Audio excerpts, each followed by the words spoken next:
নমস্কাৰ বন্ধু বান্ধৱীসকল, আপোনালোকলৈ নতুন ভিডিঅ' এটা লৈ আহিছোঁ।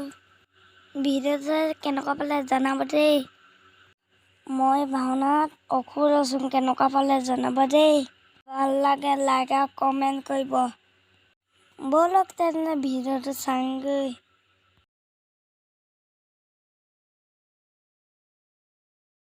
ব'লক তেন্তে সোনকালে কৰালৈকে আপোনালোককো দেখাম। লাইক আৰু কমেণ্ট কৰিবলৈ নাপাহৰিব।